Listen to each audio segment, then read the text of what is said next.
Hello बच्चे, मैं सुनील मौर्य आपके प्यारे से यूट्यूब चैनल RSS इंस्टीट्यूट में। आज हम लोग बच्चे 11th क्लास का पहला टॉपिक डिस्कशन करेंगे और उसका नाम सेट है। ठीक है, मैंने लास्ट वीडियो लेक्चर में मैंने एक इंट्रोडक्शन दिया था। ठीक है, कि हमें 11th में क्या पढ़ना है, ठीक है, किस फॉर्मेट से पढ़ना है। आज हम लोग स्टार्टिंग करते हैं कौन सा पहला टॉपिक, सेट के बारे में। ठीक है, तो मैं उम्मीद करता हूं कि जिन बच्चों ने पहले चैनल को सब्सक्राइब नहीं किया है बच्चे, वो चैनल को सब्सक्राइब कर लें। ठीक है, और अगर आपको वीडियो मेरा पसंद आ जाए बच्चे तो उसे लाइक भी करें। जो भी आपको प्रॉब्लम होगी वो कमेंट बॉक्स में आप कमेंट भी करेंगे।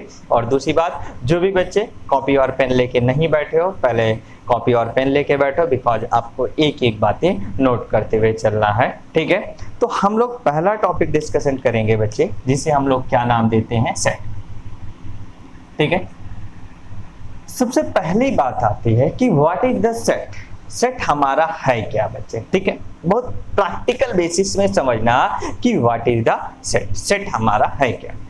अब अगर देखें बच्चे कि जैसे कोई भी ऑब्जेक्ट या थिंग्स का हम लोग कलेक्शन लेते हैं, तो वो ऑब्जेक्ट या थिंग्स का कलेक्शन अगर वेल डिफाइंड कलेक्शन हो, then the collection of object और things is called a set. ठीक है, जैसे मैं कह दूं the collection of a vowels. ठीक है, तो अब वॉवेल्स का कलेक्शन ले रहे हैं बच्चे, तो वॉवेल्स हमारे क्या है, A-E-I-O-U। तो वॉवेल्स का कलेक्शन ले रहे हैं, इसका मतलब ये क्या हो रहा है बच्चे, एक हमारा क्या कहलाता है, सेट कहलाता है। ठीक है, अब हम जैसे कहते हैं the collection of a natural numbers, तो नेचुरल नंबर्स का कलेक्शन क्या कहलाएगा बच्चे, सेट कहलाएगा। ठीक है, अब अगर हम जैसे बच्चे कहते हैं the collection of A integers, तो इंटीजर्स का कलेक्शन क्या कहलाएगा बच्चे, सेट कहलाएगा। जैसे मैं कह दूं the collection of a teachers in RSS institute, तो RSS इंस्टीट्यूट में बच्चे बहुत सारे टीचर्स हैं, तो उन सभी टीचर्स का जो कलेक्शन है, ये कलेक्शन क्या कहलाएगा बच्चे,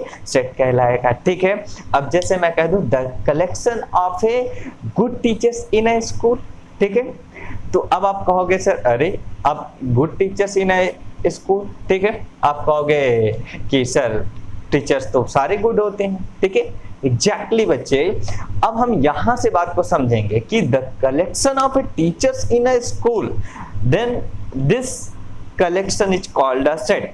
बट अगर हम लोग देखें the collection of a good teachers in a school, it is not a set, only it is a collection. ठीक है, ये सेट नहीं होगा। क्यों सेट नहीं होगा, बिकॉज ये एक हमारा वेल डिफाइंड कलेक्शन नहीं है। ठीक है, क्यों नहीं है, अभी हम लोग इसके बारे में बात करते हैं। ठीक है, तो पहले आप लोगों को क्या समझना है कि कोई भी ऑब्जेक्ट या थिंग्स, ठीक है, डिस्टिंक्ट थिंग्स होनी चाहिए, डिफरेंट थिंग्स होनी चाहिए। उन सभी डिफरेंट थिंग्स का जो कलेक्शन होगा, अगर वो कलेक्शन वेल डिफाइंड है, ठीक है, तो देन इस केस में वो कलेक्शन वेल डिफाइंड अगर है तो वो कैसा होगा, हमारा सेट होगा। ठीक है, तो इसीलिए हम लोग अगर देखेंगे तो सेट को हम लोग क्या कहते हैं, a well defined collection, a well defined collection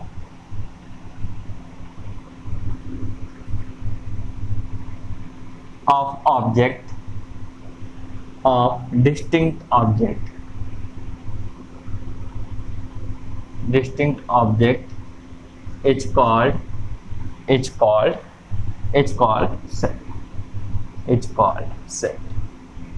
ठीक है, यहां से हम लोग क्या कहते हैं बच्चे, a well defined collection of distinct object. कैसा कलेक्शन होना चाहिए, वेल डिफाइंड। ठीक है, कलेक्शन कैसा होना चाहिए बच्चे, वेल डिफाइंड। ठीक है, अब यहां से समझना बच्चे। ठीक है, अब अगर हम लोग जनरली देखें वेल डिफाइंड का सेंस क्या होता है, मैं दो एग्जांपल दे रहा हूं, इस सेंस को मैं एग्जांपल से आपको बता रहा हूं। ठीक है, जैसे मैं आपसे कहूं बच्चे द कलेक्शन ऑफ ठीक good teachers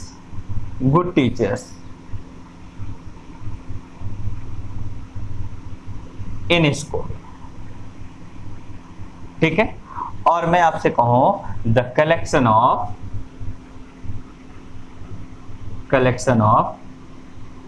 teachers in school. यहां दो बातें हम लोगों ने किया बच्चे, एक मैंने कलेक्शन लिया the collection of a teachers in a school और एक मैंने लिया the collection of a good teachers in a school. ठीक है, तो यहां से अगर हम लोग देखें बच्चे, तो जो गुड वर्ड है ये एक वैगू वर्ड है। जब भी किसी भी कलेक्शन में ये हमारा यूज होगा गुड बैड स्मार्ट, देन ये वर्ड हमारे वेल डिफाइंड वर्ड नहीं होंगे। जैसे एग्जांपल समझो, जैसे मेरी बात को समझो, जैसे मान लो कि हो सकता है मैं किसी बच्चे के लिए अच्छा टीचर हो सकता है बहुत सारे ऐसे बच्चे होंगे जिनके लिए मैं बुरा टीचर हूँ, उन्हें मेरी बात नहीं समझ में आ रही तो उनके लिए मैं बुरा हूँ, ठीक है। आपको समझ आ रही होगी, किसी को समझ आ रही होगी तो उसके लिए मैं अच्छा हूँ, ठीक है। बट अब इस केस में मेरी एक कैरेक्टरिस्टिक प्रॉपर्टी आप नहीं डिफाइन कर सकते हो, क्यों? क्योंकि डिफरेंट लोगों के लिए एक डिफरेंट ओपिनियन है, ठीक है। किसी के लिए मैं अच्छा हूं, किसी के लिए मैं बुरा हूं, ठीक है। तो जब हम यहाँ पे ये कहें कि हम अगर एग्जैक्ट एक बात हम ना कह पाए, हम एक एग्जैक्ट किसी सेट के अंतर्गत उसे ना ले पाए, ठीक है, कि हाँ हमेशा ये हमारा अगर लिया जा रहा है तो हम इसी फॉर्मेट इसी सेट के अंदर रखेंगे, ठीक है। हम एग्जैक्टली एक सेम कॉन्सेप्ट की बात ना कर पाए, देन वो कभी कलेक्शन हमारा वेल डिफाइंड नहीं होता है, ठीक है। मतलब जिसमें डिफरेंट हमारी ओपिनियन आ जाए, ठीक है, जिसमें डिफरेंट बातें आ जाए, डिफरेंट थॉट आ जाए कि उसके लिए कुछ और उसके लिए कुछ और, देन इस केस में ऐसे कलेक्शन को हम कभी भी सेट हम लोग नहीं कहेंगे। जैसे बात को समझिए, ठीक है। जैसे मैं कह दूं the collection of a good teachers in a school, तो ये मेरा कलेक्शन सेट नहीं होगा, ठीक है। लेकिन the collection of a teachers in a school ये मेरा क्या होगा, एक सेट होगा, ठीक है। ये सेट है। अब बच्चे जैसे मैं आपसे कह दूं, ध्यान से समझते चलना है इसे, ठीक है। जैसे मैं अगर आपसे कह दूं, अगर मैं आपसे कहूं the collection of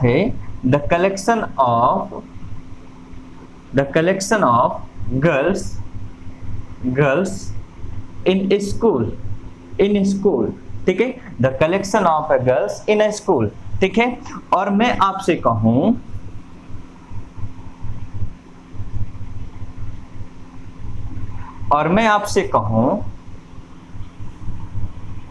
the collection of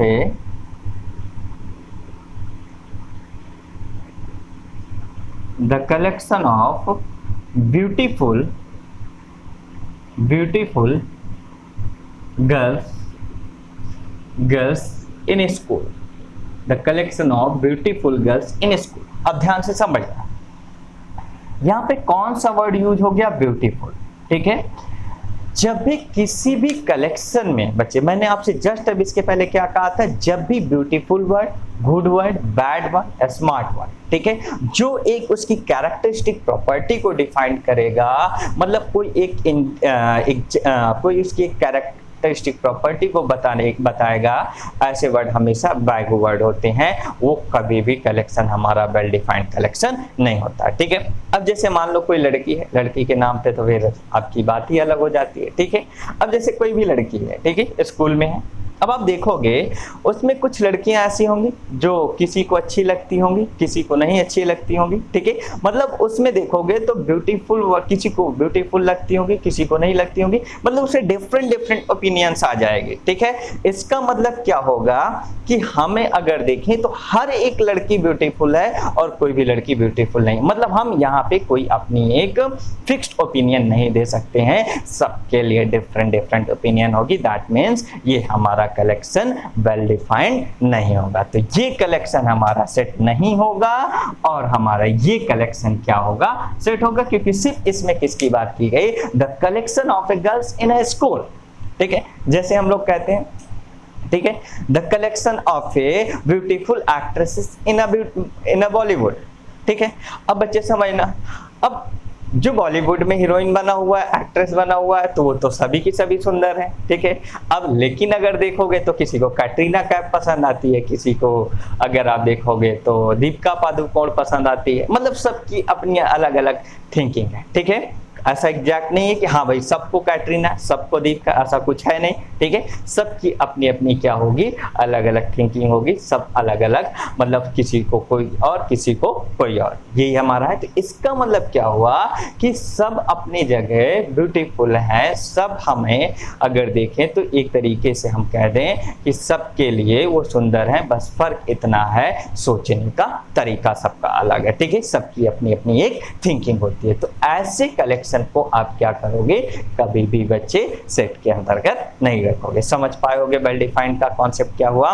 well defined का मतलब ये हुआ कि हम क्या कर सकें, उसमें एक ओपिनियन हो, मतलब हम क्या करें कि अगर किसी कलेक्शन में लिए हैं तो कलेक्शन में हमारा होना चाहिए। ऐसा नहीं है कि वो कलेक्शन के बाद फिर हम अगर देखें तो उसमें किसी और की कोई और बात आ जाए। एक एग्जैक्ट हमारा कॉन्सेप्ट होना चाहिए। एक सीधा सा सेंस ये कह दो कि जो प्रैक्टिकल बेसिस में हमारा ट्रूथ, जो रियल में ट्रूथ हो, हमेशा हम उसी को लेते हैं। कोई हम अपनी तरफ से कोई ओपिनियन वहां पे जनरेट नहीं होनी चाहिए। ठीक है, जैसे हम लोग क्या कहते हैं, the collection of a vowels. ठीक है, the collection of a vowels, the collection of a vowels. ठीक है, तो the collection of a vowels, तो वॉवेल्स का कलेक्शन हमारा क्या कहलाएगा बच्चे, एक सेट कहलाएगा। The collection of a vowels ये क्या कहलाएगा, एक सेट कहलाएगा। ठीक है, जैसे हम क्या कह दें, the collection of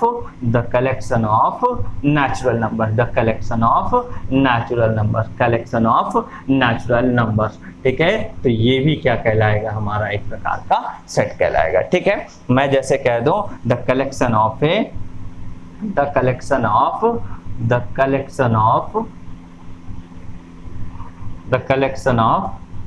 prime minister of India. ठीक है, तो ये भी कलेक्शन हमारा एक प्रकार का क्या कहलाएगा बच्चे, सेट कहलाएगा। ठीक है, तो इस फॉर्मेट से अगर देखोगे तो हमें ये सारे के सारे वेल डिफाइंड है बच्चे। ठीक है, अब कह दो the collection of a good prime minister of India, then it is not well defined. ठीक है, बिकॉज किसी के लिए अगर हम बात करें, जैसे अभी प्रेजेंट टाइम में हमारे पीएम नरेंद्र मोदी, तो अगर हम इनकी बात करें तो ये हो सकता है, ठीक है, किसी के लिए अच्छे ना हो, लेकिन हो सकता है, हो क्या सकता है, मतलब ये बहुत सारे लोगों के लिए अच्छे हैं और बहुत सारे लोगों के लिए नहीं अच्छे। तो यहाँ पे दो टाइप की ओपिनियन आ गई। दैट मीन्स यहाँ पे सबकी अपनी अपनी एक थिंकिंग है, अपनी सोच के अकॉर्डिंग सब अपने अकॉर्डिंग सोचते हैं। तो यहाँ पे दो टाइप की ओपिनियन है, इसलिए ये भी कलेक्शन हमारा फिर वेल डिफाइंड नहीं होता। समझ पाए बात को। तो जब भी कैरेक्टरिस्टिक गुड से क्या हो रहा है, उनकी कैरेक्टरिस्टिक प्रॉपर्टी बताई जा रही है, बहुत अच्छे हैं या बैड हैं या अच्छे हैं या बुरे हैं, इसकी बात करेंगे, देन ऐसे कलेक्शन कभी भी हमारा वेल डिफाइंड नहीं होगा। समझ गए बात को। तो यहां से अब आपको एक बात समझ के चलना है बच्चे। ठीक है, तो आप लोगों ने वेल डिफाइंड का मतलब समझ गए होगे कि what is the concept of well defined. ठीक है, अब हम यहां से समझे बच्चे कि अगर देखें तो कोई भी सेट अगर लिखा हुआ है, ठीक है, तो अब उसका कुछ नाम भी होगा। ठीक है, जैसे भाई मैं पढ़ा रहा हूं, भाई इस दुनिया में आया होऊंगा, तो कुछ दिन बाद मेरा नाम रखा गया, मेरा नाम क्या रखा गया, सुनील रखा गया। ठीक है, अब मान लो मेरा नाम सुनील हो गया, मुझे सुनील के नाम से लोग जानने लगे। ठीक है, अब उसी फॉर्मेट से यहाँ से अब हर एक कलेक्शन का, ठीक है, अगर देखें तो हम लोग अपनी तरफ से एक नेमिंग करते हैं। ठीक है, नेमिंग का सेंस हम लोग एक इंडिकेट करने के लिए कोई ना कोई हम लोग उसे एक नाम दे देते हैं, एक रिप्रेजेंटेशन दे देते हैं। ठीक है, तो हमेशा जब भी सेट को रिप्रेजेंट करेंगे, ठीक है, जनरल तौर पे, नॉट अ यूनिवर्सल कॉन्सेप्ट। ठीक है, जनरल तौर पे, ठीक है, ये हमेशा के लिए नहीं, सिर्फ जनरल की बात कर रहे हैं। ठीक है, जनरल तौर पे अगर देखेंगे तो इन जनरल, ठीक है, इन जनरल अगर हम लोग देखेंगे तो any set is represented by a capital letters. In general any set is represented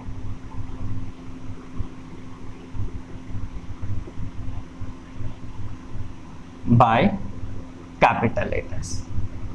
ठीक है, रिप्रेजेंट बाय कैपिटल लेटर्स। ठीक है, किससे रिप्रेजेंट किया जा रहा है, कैपिटल लेटर से। जैसे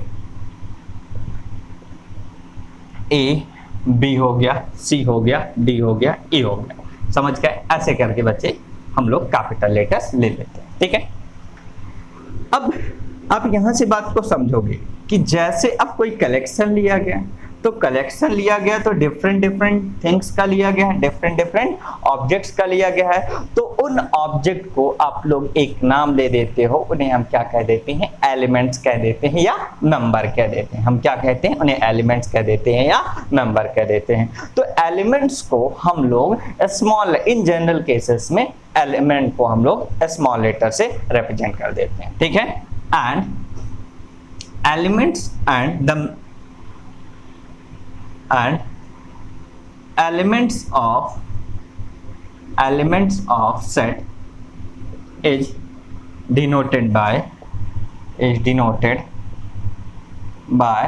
small letters, ठीक है। किससे डिनोट किया जा रहा है? स्मॉल लेटर से। समझ गए होंगे बच्चे कि जनरल केसेस में देखें तो any set is represented by capital letters, ठीक है, ABCD से, और उनके एलिमेंट्स को किससे रिप्रेजेंट कर देते हैं, किससे डिनोट कर देते हैं? स्मॉल लेटर से, ठीक है। अब स्मॉल लेटर से तो आप समझ ही गए होंगे कि हमें ABC ऐसे करके हम लोग एक रिप्रेजेंटेशन ले लेते हैं, ठीक है। ये एक जनरल तौर पे, जैसे एक एग्जांपल मैं आपको दिखा दूं, जैसे एक कलेक्शन है, the collection of A vowel. अभी ये सब समझोगे, ठीक है, the collection of a vowels, ठीक है, AEIOU।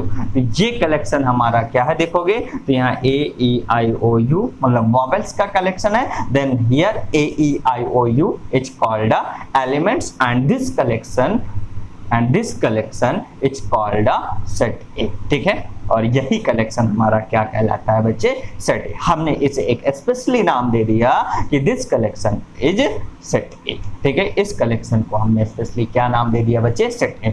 तो कोई भी कलेक्शन होगा हमें उसकी नेमिंग भी एक अपनी तरफ से हम लोग नामकरण कर देते हैं, वही एक रिप्रेजेंटेशन होता है, उसे हम क्या कह देते हैं? ए से रिप्रेजेंट कर देते हैं, ठीक है। ABCD जो आपकी इच्छा करे उससे आप रिप्रेजेंट करोगे। अब बात समझना बच्चे यहां से, ठीक है। अब यहां से अगर आप देखोगे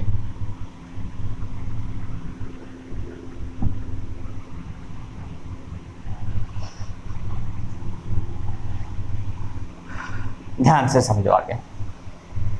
अब सेट आप लोगों ने इतनी बात समझी कि व्हाट इज द सेट। तो set is a well defined collection of object, distinct object, ठीक है। एक वेल डिफाइंड कलेक्शन होना चाहिए किसका? डिस्टिंक्ट ऑब्जेक्ट का। सेट का हम लोग किससे रिप्रेजेंट करते हैं? ABCD से, ठीक है। कैपिटल लेटर्स में उसके एलिमेंट्स को स्मॉल लेटर ABCD से, ठीक है। अब अगर हम लोग यहां से देखें बच्चे तो एग्जैक्ट रिप्रेजेंटेशन सेट का हम लोग देखेंगे तो दो मेथड से किया जाता है। हम लोग दो मेथड पढ़ते हैं, ठीक है।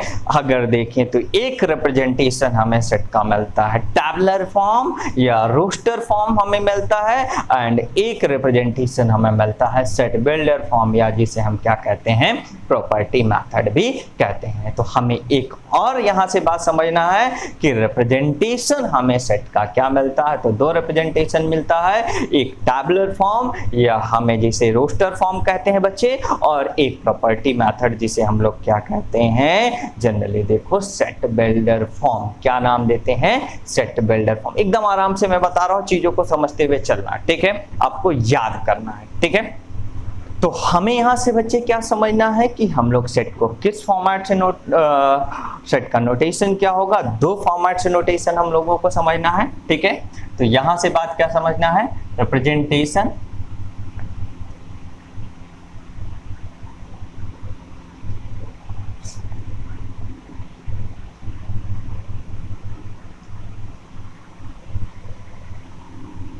ठीक, दो फॉर्मेट हमें यहां से समझना है, एक रोस्टर फॉर्म, ठीक, जिसे क्या कहते हैं? टैबुलर फॉर्म भी कह देते हैं, और एक रिप्रेजेंटेशन हमारा सेट बिल्डर फॉर्म आएगा। सेट बिल्डर फॉर्म जिसे हम लोग प्रॉपर्टी मेथड कहते हैं। क्या कहते हैं? प्रॉपर्टी मेथड कहते हैं, जिसे हम क्या कहते हैं? प्रॉपर्टी मेथड कहते हैं, ठीक है। तो यहाँ से दो रिप्रेजेंटेशन हमें समझना है कि हमें क्या रोस्टर फॉर्म, ठीक है, और एक क्या समझना है? सेट बिल्डर फॉर्म, ठीक। अब यहाँ से समझो बच्चे, अगर हम लोग देखें कि रोस्टर फॉर्म क्या है, ठीक है, यहाँ से मैं पहले दोनों को एक्सप्लेन कर दे रहा हूँ। What is the roster form?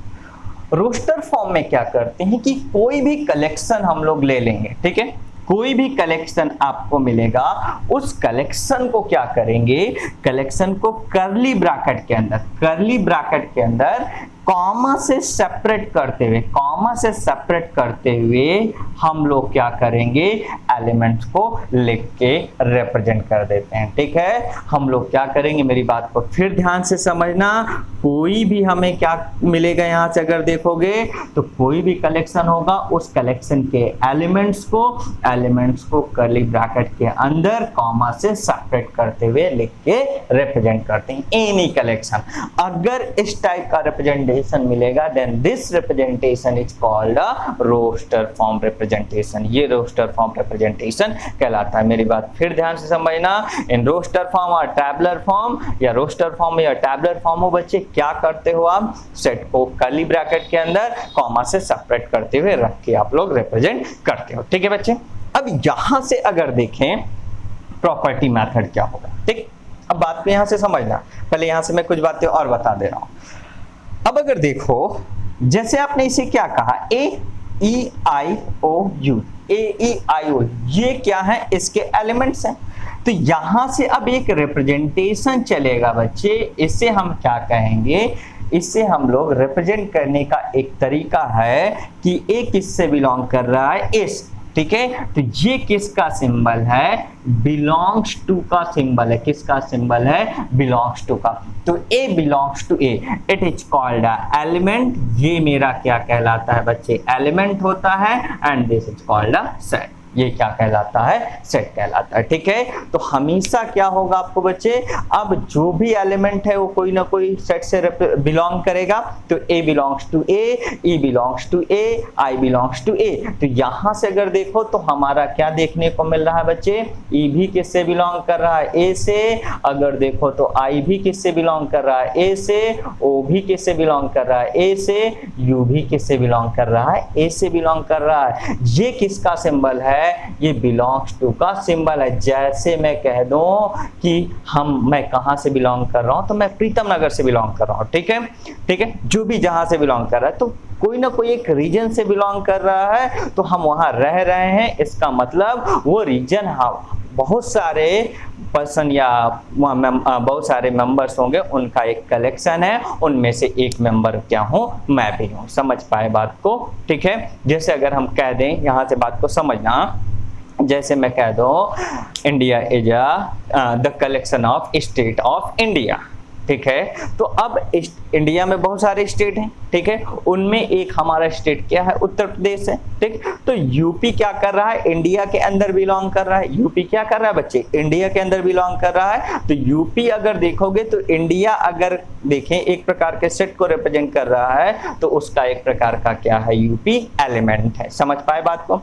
अब जैसे यूपी अगर देखें, उत्तर प्रदेश देखें, तो बहुत सारे डिस्ट्रिक्ट से मिलकर बना हुआ है। ठीक है, तो हम कह दें the collection of a district of a Uttar Pradesh. तो इलाहाबाद एक प्रकार का क्या है, जिसे हम प्रयागराज आज कहते हैं। प्रयागराज हमारा क्या है, यहाँ यूपी का एक प्रकार का डिस्ट्रिक्ट है। That means Prayagraj is a member of A UP. ठीक है, यूपी सेट। ठीक है, मतलब उत्तर प्रदेश अगर सेट को रिप्रेजेंट कर रहा है, तो प्रयागराज उसका क्या है, एक एलिमेंट है या मेंबर है। ठीक है, तो हमें किसी एलिमेंट्स को रिप्रेजेंट करने के लिए हमेशा किसको यूज करना पड़ेगा, इस बिलोंग्स टू का सिंबल यूज करना पड़ेगा। अभी हम लोग इसके बारे में डिटेल बात करेंगे। आप यूज टू हो जाओगे तो चीजें आसानी से समझ आएंगे। समझ गए होगे, तो इतनी बात अभी आपको समझ गए कि रोस्टर फॉर्म में किस फॉर्मेट से रिप्रेजेंटेशन मिलता है।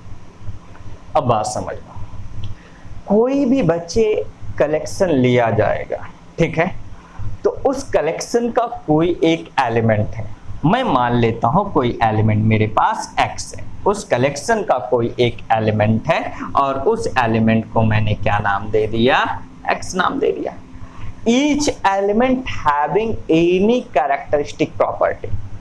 ठीक है, कोई भी कलेक्शन में अगर देखेंगे तो कोई एक उसकी खास कैरेक्टरिस्टिक प्रॉपर्टी होगी, and this characteristic property is called px। मैंने मान लिया कि उसकी एक कैरेक्टरिस्टिक प्रॉपर्टी क्या है, px है। मेरी बात ध्यान से समझना बच्चे।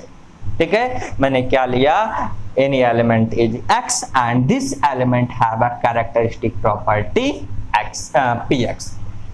देन इस केस में अब अगर रोस्टर फॉर्म में आप देखोगे तो रोस्टर फॉर्म में क्या होगा, इस बात को किस फॉर्म में, सॉरी सेट बिल्डर फॉर्म में अगर देखोगे तो सेट बिल्डर फॉर्म में इस बात को कैसे रिप्रेजेंट करेंगे, x उसका एलिमेंट है और उसकी खास प्रॉपर्टी कौन सी है, px है, मतलब ये px क्या कर रहा है बच्चे, होल्ड कर रहा है। ठीक है, तो ये वर्टिकल लाइन यूज करोगे, वर्टिकल लाइन यूज कर लोगे या उसके प्लेस में आप दो डॉट पॉइंट। ठीक है, तो यहां से अगर देखें इसे सच दैट बोलते हैं। ठीक है, इसे आप क्या रीड करते हो, सच दैट रीड करते हो, क्या रीड करते हो, सच दैट।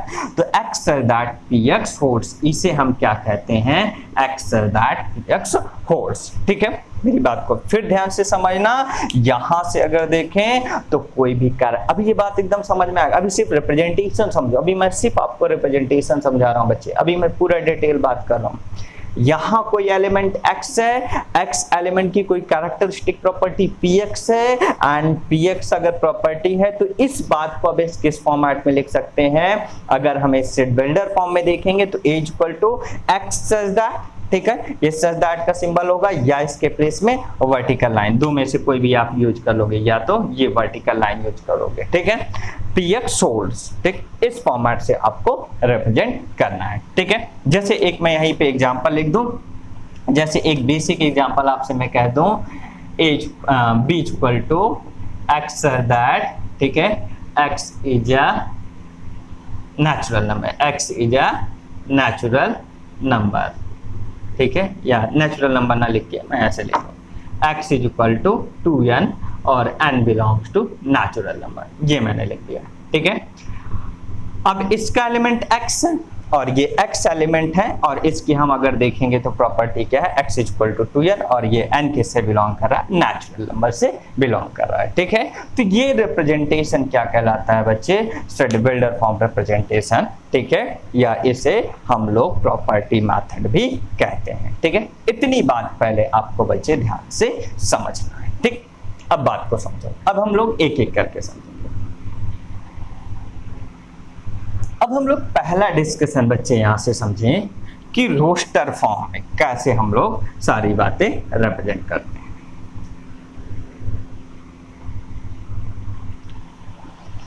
जैसे हमें सबसे पहला हमें क्या समझना है, roster form.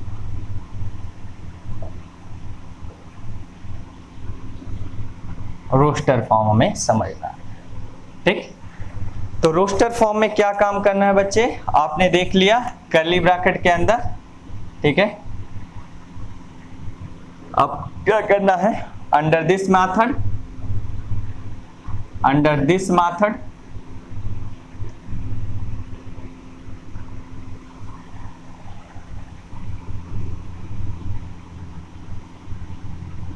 under this method element is enclosing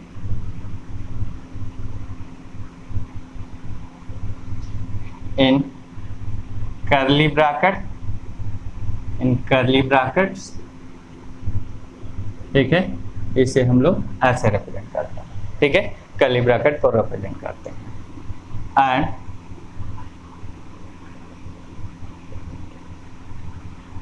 after separating by commas। ठीक है, ये है। तो हम इस मेथड में क्या करेंगे, एलिमेंट इज इंक्लूजिंग। ठीक है, इंक्लूज करते हैं कर्ली ब्रैकेट के अंदर हम लोग, इन कर्ली ब्रैकेट्स। ठीक है, आफ्टर सेपरेटिंग बाय कॉमाज। ठीक, इसके बाद कॉमाज से सेपरेट करने के बाद। ठीक है, अब यहां से कहने का सेंस अगर हम लोग देखें तो हम लोगों ने बच्चे क्या समझा, जैसे क्या कह दें। ठीक, हम लोग एक बात अगर लेंगे, the collection of A, the collection of natural number, natural numbers, natural numbers, natural numbers less than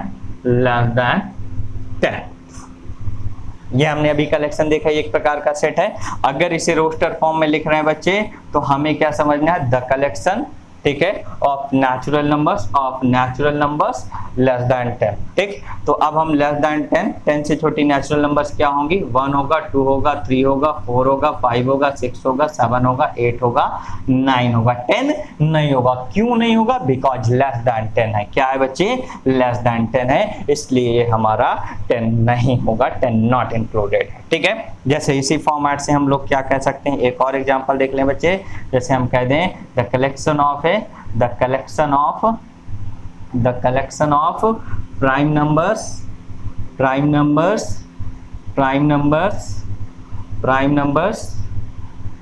less than 15, collection of prime number less than 15। अब 15 से लेस देन प्राइम नंबर्स है, ठीक है, 15 से लेस देन प्राइम नंबर्स तो कौन सी, 2, 3, 5, 7, 11 और 13, ठीक है। ये हमारी क्या हो गई बच्चे, prime numbers 2, 3, 5, 7, 11 and 13, it is called a prime number. समझ पाए बात को बच्चे कि हमें इस फॉर्मेट से कलेक्शन मिलता है। तो ये क्या हो गया बच्चे, यहाँ से अगर देखोगे तो 2, 3, 5, 7, 11, 13 is called a element of this set A and this collection is called a set, ठीक है। और ये कलेक्शन क्या है, सेट है बच्चे।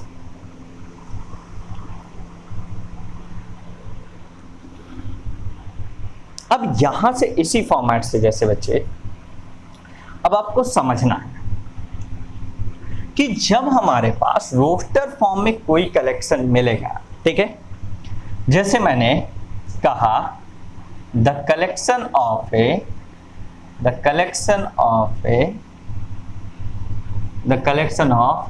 नंबर्स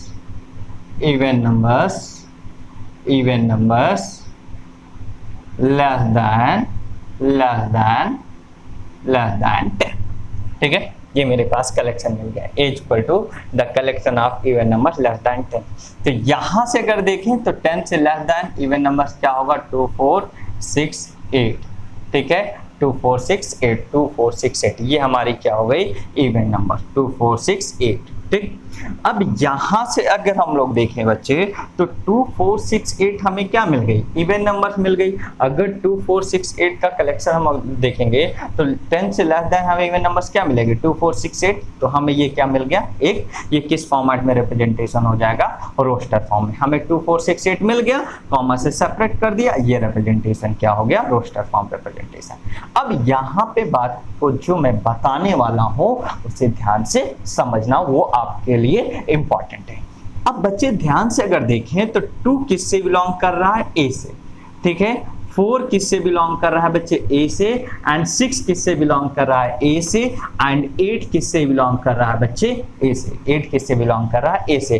तो ये इसका मतलब क्या हुआ, ये मेरे पास क्या है, ठीक है, ये क्या है, एलिमेंट है, एंड ये क्या है मेरे पास, सेट है, ये क्या है, सेट है। तो अब अगर एक जनरल रिप्रेजेंटेशन कहूं x belongs to set A, ठीक, इसके लिए तो इसका मतलब अगर देखें तो ये मेरे पास एलिमेंट होगा बच्चे और ये मेरे पास सेट होगा। अब यहां से मैं आपकी कुछ कॉन्सेप्ट बना रहा हूं, ध्यान से समझते चलना, इट इज मोस्ट इंपॉर्टेंट, ठीक है। ये बातें सारी बहुत इंपॉर्टेंट है, जब तक ये सारी चीजें नहीं आएंगी। अभी हम आगे एक टॉपिक पढ़ेंगे, अभी तो हम जस्ट पढ़ने वाले हैं प्रॉपर्टी मेथड, इसके बाद हम लोग एक टॉपिक डिस्कशन करेंगे जिसे हम प्रूविंग बोलते हैं, ठीक है। हम लोग जनरली वेन डायग्राम डिस्कशन करेंगे तो वहां पे हमें प्रूविंग पढ़नी होगी, तो वहां बहुत सारी चीजों को हम लोग एनालिसिस करते हैं। मैथमेटिक्स इज एनालिसिस, आपको एनालिसिस करना आना चाहिए, सोचना आना चाहिए, किस फॉर्मेट से सोचते हैं। अब ऐसे नहीं कि पढ़ रहे हैं मैथ और हम याद कर रहे हैं मूवी की कहानी। अरे सर आपने तो सोचने को कहा था तो हम सोच रहे हैं, चलो हम सोचते हैं, मूवी की बात सोच लेते हैं, क्या दिक्कत है, सोचना ही तो है। तो हमें सोचना क्या है, मैथ्स के बारे में सोचना है, ये नहीं कि कहीं और किसी के ख्यालों में खो गए, ठीक, ये सारा काम हमें नहीं करना, हमें किसके बारे में सोचना है, मैथ्स के बारे में। मैं अगर सोचने की बात करूंगा तो किसकी बात करूंगा, मैथ्स के सोचने की बात करूंगा, ठीक है, किसी के ख्यालों में खोने की बात नहीं करूंगा। तो ऐसे काम मत करना, नहीं तो कौशल आपने तो कहा था, आपने तो पहले इंट्रोडक्शन में ये बताया, जब इंट्रोडक्शन दिया तो आपने कहा हमें फॉलो करना है, जो मैं कहूँगा वही करना है। तो हम सोच रहे हैं चाहे जो सोचें, ठीक, ऐसा नहीं करना आपको। तो यहाँ तक बच्चे समझ में आया होगा, उम्मीद करूंगा। तो अब हमें यहाँ से समझना है बच्चे, तो एलिमेंट तो हमें ये मिल गया। अब एक और सिंबल समझ के चलो। अगर मैं कहूं x not belongs to A, x not belongs to, ये किसका सिंबल है, नॉट बिलोंग्स टू का। ये किसका सिंबल है, नॉट बिलोंग्स टू का। ये किसका सिंबल है, नॉट बिलोंग्स टू, ठीक है, x नॉट बिलोंग्स टू ए, इसका मतलब ये x एलिमेंट ए सेट में नहीं है, ठीक है, ये x एलिमेंट ए सेट में नहीं है, ये एलिमेंट हमारा ए सेट में नहीं है, इस सेट में नहीं है। समझ पाए? जैसे मैं इसके अकॉर्डिंग अगर देखूं, मैं अगर कहूं तो 10 not belongs to set A. अब क्या 10 बच्चे हमारा ए सेट में है, यहाँ पे ए सेट में नहीं है, तो इसे मैं क्या कहता हूं, 10 not belongs to set A. बात समझ पा रहे हो ना? तो हमें दो सिंबल अभी यहाँ मिला। बिलोंग्स टू का मतलब बिलोंग्स टू के लिए कौन सा सिंबल यूज करते हैं, ठीक है, और नॉट बिलोंग्स टू के लिए कौन सा सिंबल यूज करते हैं, ठीक, ये आपको दिमाग में बैठा के चलना है, ठीक है। अब बच्चे यहाँ ध्यान से समझो। अब जैसे एक और मैं कह रहा हूं,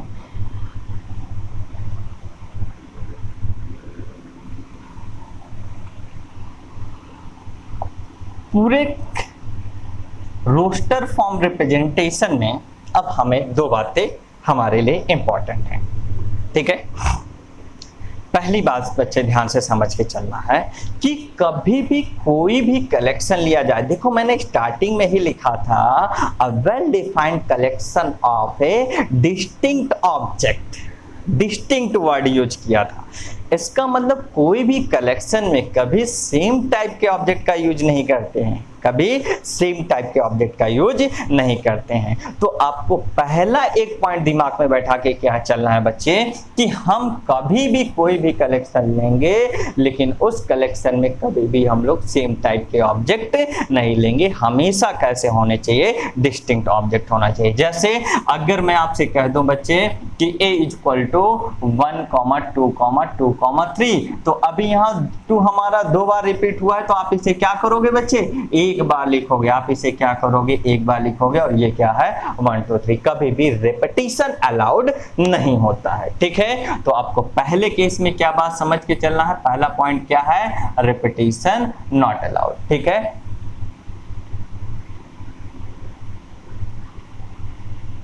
रिपीटिशन नॉट अलाउड, आपको ये दिमाग में बैठा के चलना है कि रिपीटिशन नॉट अलाउड, कभी भी रिपीटिशन अलाउड नहीं होगा। किसका रिपीटिशन, एलिमेंट्स का, कि रिपीटिशन कभी भी अलाउड नहीं, repetition of elements are not allowed, ठीक है। दूसरी बात अब आपको समझ के चलना है बच्चे, ठीक है। एलिमेंट्स का पहली बात दिमाग में क्या बैठा लिया, एलिमेंट्स का रिपीटिशन अलाउड नहीं है, ठीक है। दूसरी बात हमें ये दिमाग में बैठा के चलना है कि एलिमेंट्स का कोई ऑर्डर नहीं होता है, ठीक है।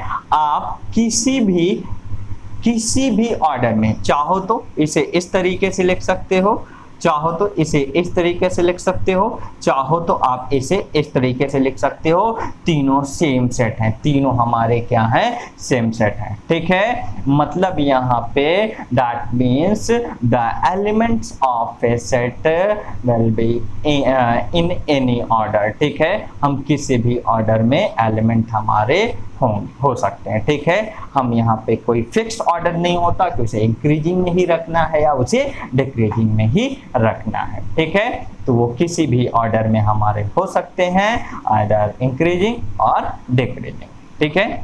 तो एलिमेंट्स का कोई ऑर्डर यहाँ पे नहीं होता है, एलिमेंट्स हमारे किसी भी ऑर्डर में हो सकते हैं।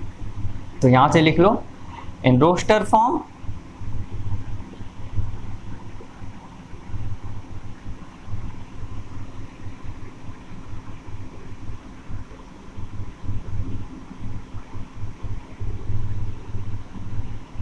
No any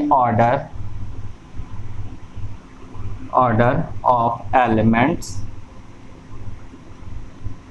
in roster form, no any order of elements, ठीक है, either increasing और decreasing, कोई ऑर्डर हमारा नहीं होता, ठीक है, no any order of element, ठीक है, एलिमेंट का कोई भी हमारा ऑर्डर नहीं होता, ये बात आपको दिमाग में बैठा के चलना है, ठीक है।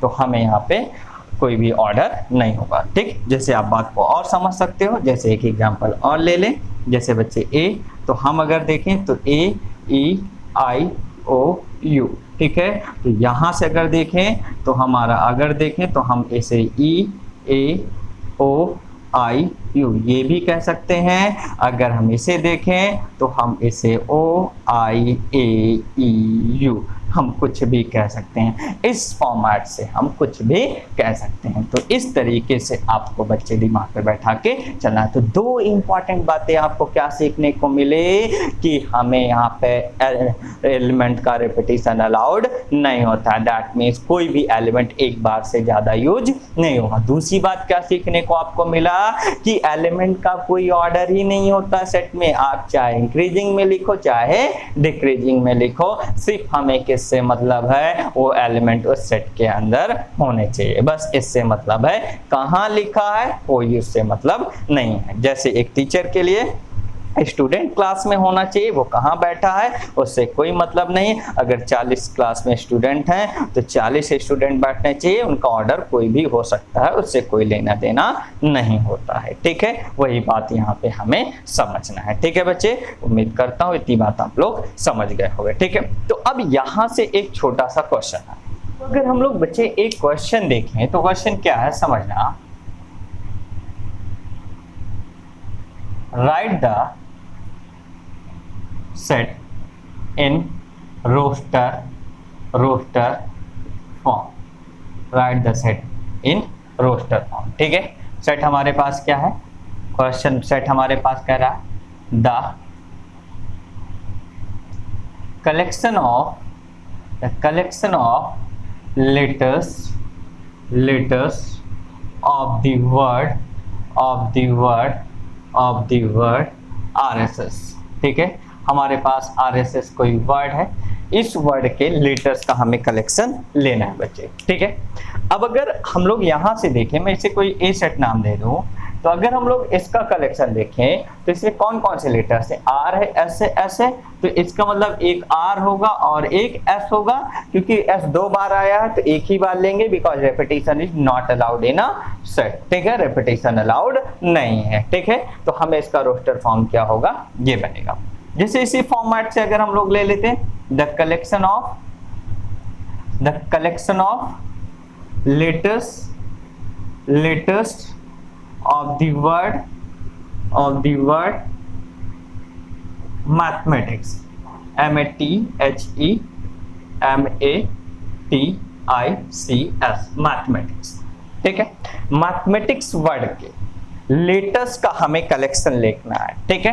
तो हम यहाँ से अगर ए सेट नाम दे दें तो क्या होगा, कलेक्शन एम होगा, ए होगा, एक ए होगा, एक टी होगा, एक एच होगा, एक आई होगा, एक सी होगा, एक एस होगा, एक एम होगा, एक ए होगा, एक टी होगा, एक एच होगा, एक आई होगा, एक सी होगा, एक एस होगा, ठीक है। MATHIECS, यहाँ से हमें और कोई लेटर्स बाकी है और कोई लेटर्स नहीं, देखो M हो गया, A हो गया, E हो गया, T हो गया, H हो गया, I हो गया, C हो गया, S हो गया। तो ये हमारा रिप्रेजेंटेशन क्या हो गया बच्चे, roster form representation. No repetition of allowed, no repetition allowed of any element, ठीक है, किसी भी एलिमेंट का रिपीटिशन अलाउड नहीं होगा। अब जैसे इसी फॉर्मेट से हमें एक क्वेश्चन और कह दिया जाए बच्चे, the collection of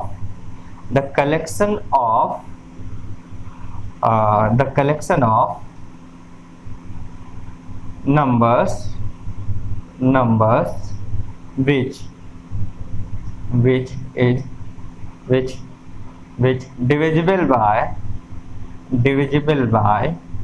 divisible by 3 and less than 20, ठीक है, 3 से डिविजिबल हो रहा है और किससे लेस देन है, 20 से लेस देन है बच्चे। तो यहाँ से अगर देखें तो ये क्या कलेक्शन होगा, 3 होगा, 6 होगा, 9 होगा, 12 होगा, 15 होगा और 18 होगा। ये हमारा कलेक्शन, ये 3 हो गया, 6 हो गया, 9 हो गया, 12 हो गया, 15 हो गया, 18 हो गया। तो ये जो कलेक्शन हो गया ये बच्चे क्या हो गया, रोस्टर फॉर्म रिप्रेजेंटेशन। इस फॉर्मेट से हमें रिप्रेजेंटेशन आना चाहिए। ठीक है बच्चे, अब यहां से देखो, अब हम कुछ बातें समझते हैं, कुछ कलेक्शन हमें पता होना चाहिए। जैसे बच्चे देखो, आप लोग छोटी क्लासेस में 9th या 10th तक जो भी आप लोगों ने पढ़ा था, आपने अगर देखोगे तो 9th या 10th तक ये पढ़ा था कि नेचुरल नंबर्स होते हैं। ठीक है, अब यहां से मैं उनका एक रिप्रेजेंटेशन बताऊंगा और उनके बारे में आपको दिमाग में बैठा के चलना है। ठीक है, जैसे सबसे पहले आपको बच्चे यहां से समझना है, अगर मैं आपसे नेचुरल नंबर्स का कलेक्शन बोलूंगा तो अब आपको यहां से समझ के चलना है कि नेचुरल नंबर्स का कलेक्शन क्या होगा।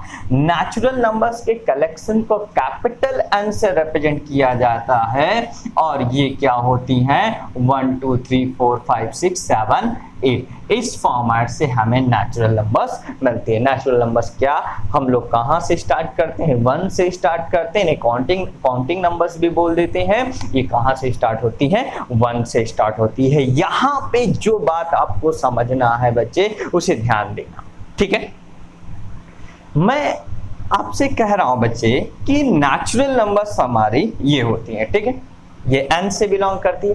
इसके पहले याद करो बच्चे, मैंने अभी आपको कुछ बातें बताया था। यहां 1 n से बिलोंग कर रहा है, 2 n से बिलोंग कर रहा है, 3 n से बिलोंग कर रहा है, 4 n से बिलोंग कर रहा है। ऐसी कोई भी नंबर समय n से बिलोंग करेगी। अगर देखोगे तो 100 भी n से बिलोंग करेगी, because 100 is a natural number. ठीक है, अब अगर मैं आपसे ये कहूं बच्चे कि x बिलोंग्स टू n, अगर मैं आपसे ये कहूं x belongs to n, that means x is any natural number. x कोई भी एक नेचुरल नंबर हो सकता है। ये 1 भी हो सकता है, 2 भी हो सकता है, 3 भी हो सकता है, 4 भी हो सकता है, 5 भी हो सकता है, 6 भी। That means any natural number. ठीक है, कोई भी नेचुरल नंबर ये x हमारा हो सकता है।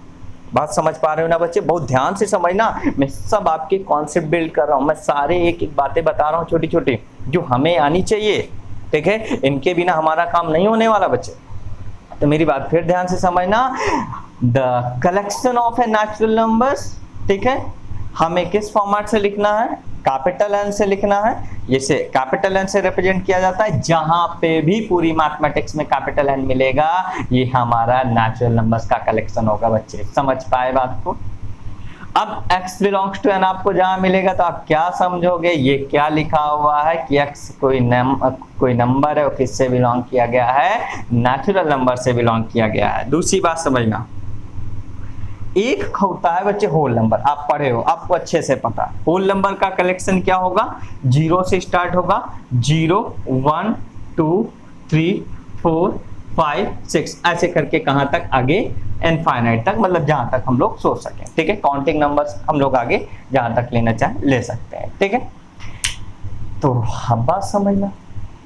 फिर वही बात, इसमें होल नंबर्स के कलेक्शन में आपको पता है, नेचुरल नंबर्स के कलेक्शन में सिर्फ 0 इंक्लूड कर लेते हैं, वही कलेक्शन क्या बन जाता है, होल नंबर्स बन जाता है बच्चे। ठीक है, अब यहां से बात को समझना है।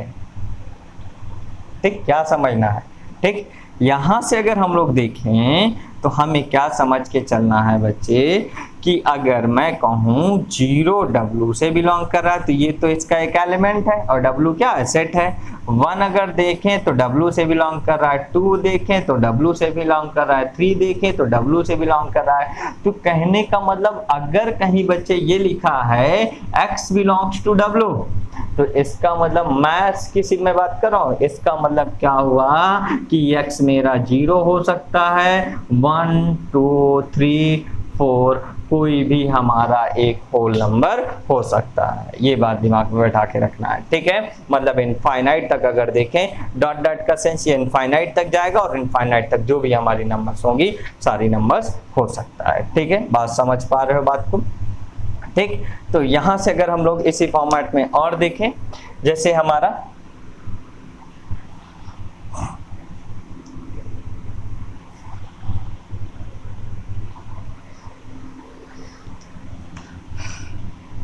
इंटीजर्स।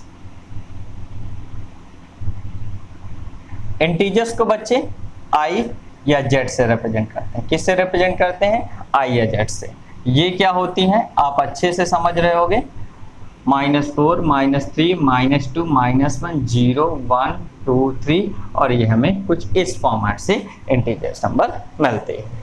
ठीक है, यहां से अगर हम लोग देखें तो अगर x बिलोंग्स टू i या हम लोग z कह दें, x बिलोंग्स टू i या z, इसका मतलब ये x हमारा क्या होगा? -4 भी हो सकता है, -3 भी हो सकता है, -2 भी, -1, 0, मतलब कोई भी हमारी एक इंटीजर नंबर हो सकता है। ऐसे करके कोई भी ये हमारे इंटीजर नंबर हो सकता है। समझ पा रहे हो ना बच्चे?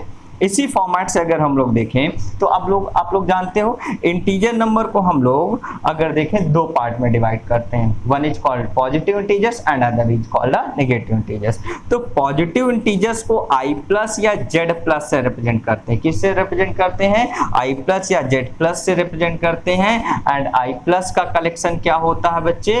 1 2 3 4 5 6 7 8, ठीक है, 9 एंड 10। 1 प्लस का i प्लस का कलेक्शन क्या होगा? 1 2 3 4 5 6 7 8 9 10। और अगर इसी फॉर्मेट से देखें तो i माइनस या z माइनस का कलेक्शन क्या होगा बच्चे? अगर देखें तो माइनस इनफाइनाइट से -4 -3 -2 -1। आपको इस फॉर्मेट से दिमाग में बैठा के रखना है। जीरो ना तो पॉजिटिव इंटीजर होता है और ना तो नेगेटिव इंटीजर होता है। जीरो जन्ने न्यूट्रल नंबर, जीरो कैसे नंबर एक न्यूट्रल नंबर है। ठीक है, उसको पॉजिटिव और नेगेटिव दोनों इंटीजर में नहीं रखते हैं। तो ये रिप्रेजेंटेशन आपको बैठा के रखना है। मतलब आपको अगर बच्चे मैं x belongs to i plus कह दूं तो आपको समझना चाहिए कि x हमारी कोई भी एक पॉजिटिव इंटीजर होगी। x हमारी कोई भी पॉजिटिव इंटीजर हो सकती है बच्चे। क्लियर है? अब यहां से और समझना,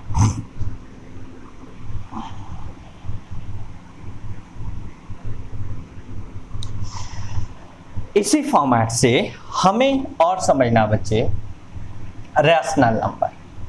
रैशनल नंबर को अगर देखें तो रैशनल नंबर हमारी क्या होती है?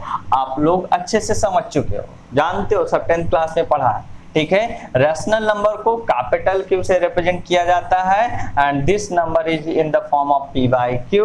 Here P and Q both are integer but Q not equal to 0। Q कभी भी 0 नहीं होना चाहिए। आप लोगों ने ही पढ़ा है। जैसे आपने क्या पढ़ा है? आप लोग सब जानते हो 1/2 -3/2 0/1, ठीक है, 3/2, ऐसे करके हर एक हमारी नंबर्स क्या होती है? नेचुरल रैशनल नंबर्स होती है। ठीक है, अगर मैं आपसे कहीं x बिलोंग्स टू q कहूं बच्चे तो आपको समझना पड़ेगा कि रैशनल नंबर क्या है। कि आपको दिमाग में जो भी रैशनल नंबर होंगे, मतलब that means all natural numbers, all whole numbers and all integer number और आल्सो रैशनल नंबर्स। इसलिए आपको ये बात पता होनी चाहिए कि आपको जैसे ही मैं कहूं x बिलोंग्स टू q तो आपके दिमाग में तुरंत स्ट्राइक करना चाहिए, अच्छा रैशनल नंबर तो ये होता है, मतलब ये सारी नंबर्स हमारी पॉसिबल हो सकती है। समझ पाए ना बात को? मैंने स्टार्टिंग में ही कहा था बच्चे कि आपको लिंक करना आना चाहिए, मतलब जोड़ना आना चाहिए, कहाँ हमने क्या चीज पढ़ी है और क्या क्या हो सकता है। समझते चलना बच्चे। अब यहां से एक हमें और समझना है जिसे हम क्या कहते हैं? इरेशनल। क्या कहते हैं बच्चे? इरेशनल। ठीक है, हम अगर देखें इरेशनल हमारी क्या होती है। ठीक है, इरेशनल नंबर हमारी क्या होती है? अब इरेशनल नंबर हम लोग जनरली ये कहते हैं जो रैशनल नहीं होता वही इरेशनल हो जाता है। ठीक है, लेकिन जिसमें स्क्वायर रूट या क्यूबिक रूट आता है वो हमारी क्या होती है? इन जनरल केसेस इरेशनल हो जाता है। इसे हम लोग QC से रिप्रेजेंट करते हैं। क्या कहते हैं? इसे कॉम्प्लीमेंट ऑफ Q कहते हैं। इसे कॉम्प्लीमेंट ऑफ Q कहते हैं। Complement of Q। कॉम्प्लीमेंट का मतलब पूरक होता है, मतलब कि जो Q ना हो वो हमारा QC होगा। अब इसका मतलब हम एग्जैक्ट समझेंगे कि QC क्यों इस तरीके से रिप्रेजेंट किया जाता है। इसका मतलब हम लोग अभी समझेंगे सेट में। ठीक है, तो कॉम्प्लीमेंट ऑफ Q बोलते हैं that means which numbers are not rational that it is called a irrational। लेकिन इसमें एक नंबर 1/0 ये इरेशनल नहीं होती। ये नंबर बच्चे अनडिफाइंड होती है। ये कैसी होती है? अनडिफाइंड होती है। ये कैसी होती है? अनडिफाइंड होती है। समझ पाए बात को? अगर आप देखोगे तो पाई और ई बोथ आर, ठीक है, अगर देखें both are irrational number, not a rational number, ठीक है। पाई की अगर देखेंगे तो एक 3.14 लिखते हो, एक 180 डिग्री और एक 22/7 नंबर के फॉर्म में ये होती हैं, ठीक। 3.14 से 22/7 मिलता है। और पाई की एग्जैक्ट वैल्यू आपको पता होनी चाहिए कैसी होती है? Non terminating and non repeating number होती है। या तो इसका कभी एंड नहीं होता और ये नंबर रिपीट भी नहीं करती। आपको पता होना चाहिए डेसिमल नंबर्स में इकलौती एक ऐसी नंबर है non terminating and non repeating which are called irrational number, जो क्या कहलाती हैं? Irrational number. ये आपके लिए न्यू है, इसके बारे में हम अभी बात करेंगे। इससे हम लोग एक्सपोनेंशियल्स के कॉन्सेप्ट से लेते हैं। अब आपके लिए एक्सपोनेंशियल टर्म भी न्यू हो गया है, ठीक है। अभी हम लोग आगे डिस्कशन करेंगे। अभी समझ के चलना, ई के एक वैल्यू होती है और 2.71 नियर अबाउट वैल्यू होती है, ठीक है। ये भी एक non terminating and non repeating number है। ये भी non terminating and non repeating number है बच्चे, ठीक है। और इसीलिए ये भी कैसी नंबर होती है? इरेशनल नंबर होती है। तो बात समझ के चलना इतनी बात। क्यूसी क्या होता है? क्यूसी का मतलब जो हमारा रैशनल नहीं होगा वो इरेशनल होंगे। अगर हम कहते हैं कहीं से कि x बिलोंग्स टू क्यू, अगर जैसे मैं आपसे कहूं बच्चे कि x बिलोंग्स टू QC, तो आपको पता होना चाहिए कि x बिलोंग्स टू QC का सेंस क्या हुआ कि हमारी x किससे बिलोंग कर रही है? इरेशनल नंबर से। दैट मींस जितनी भी इरेशनल नंबर पॉसिबल हो सकती है वो सारे इरेशनल नंबर हमारी x हो गए। बात समझ पाए? क्लियर हो गया होगा। अब आगे एक हमें समझना है बच्चे, यहाँ मैं नंबर सिस्टम नहीं पढ़ा रहा हूँ, ठीक है। मैं नंबर सिस्टम नहीं पढ़ा रहा हूं, मैं आपको रिप्रेजेंटेशन सिखा रहा हूं जो आपको आना चाहिए। अब यहां से एक हमें नंबर समझना है जिसे हम क्या कहते हैं? रियल नंबर, ठीक है। रियल नंबर आपको आना चाहिए, ठीक। रियल नंबर अगर हम लोग देखें कि रियल नंबर हमारा क्या होता है, रियल नंबर्स हम लोग देखें कि रियल नंबर्स क्या मिलती है, ठीक है।